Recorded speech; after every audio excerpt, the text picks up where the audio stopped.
আল্লাহ পাক প্রথমে ছেলেদেরকে বললেন, শোনো সূরা নূর ৩১ নম্বর আয়াত। আল্লাহ পাক ছেলেদেরকে বললেন, তোমরা তোমাদের চোখ নিচু রাখো, এটা আমাদের দায়িত্ব।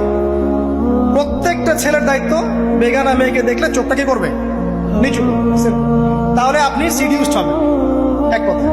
২ নাম্বার, আল্লাহ পাক আমাদেরকে বললেন, তোমরা তোমাদের লজ্জাস্থানকে হেফাজত করো। কাদেরকে? আমাদেরকে, মানে ছেলেদেরকে।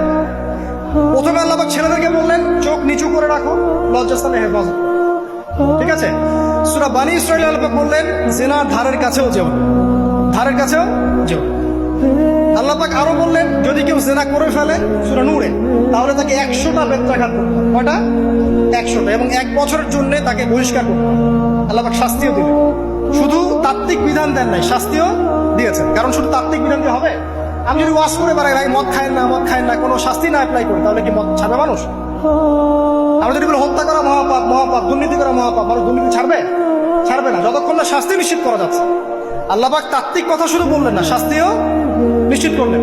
তারপর আল্লাহ পাক আরো বললেন, যদি বিবাহিত কোনো ব্যক্তি ব্যভিচার করে, তাহলে তাকে রজম করতে হবে, মাটিতে পুঁতে তাকে পাথর নিক্ষেপ করে হত্যা করবে, ঠিক আছে, শাস্তি।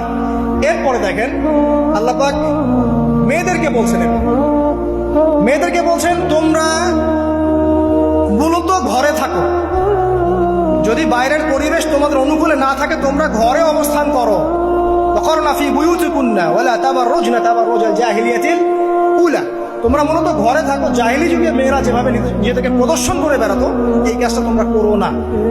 যদি করো তাহলে সমাজে বেহায়াপনা, ফাহিশা বেড়ে যাবে, তোমরা নিজেরাই ক্ষতিগ্রস্ত হবে, যেটা ওরা হচ্ছে এখন।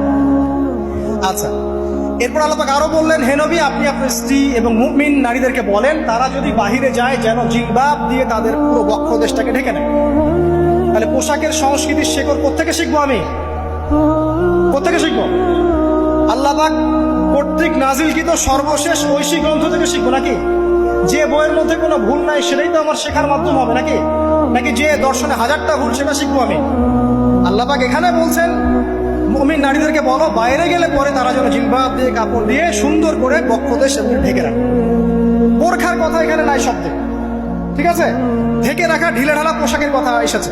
আচ্ছা আসেন, আল্লাহ পাক আরো বললেন যে তোমরা অমুক অমুক অমুক অমুক, যেমন আপনার বাবা, আপনার ভাই, আপনার এই যে সন্তান, এই যে মাহারাম যারা আছে, এদের সামনে ছাড়া অন্যদের সামনে যখনই যাবে তোমরা কিন্তু হিজাব অবলম্বন। আল্লাহ পাক হিজাবের বিধান দিলেন, চক্ষু নিচু করতে বললেন, লজ্জাস্থানের হেফাজত করতে বললেন, এবং যদি এর পরেও কেউ ভুল করে ফেলে তাহলে আল্লাহ পাক শাস্তির কথা বললেন। আল্লাহ পাকের সিস্টেমটা সুন্দর হলো না? এই সিস্টেমটা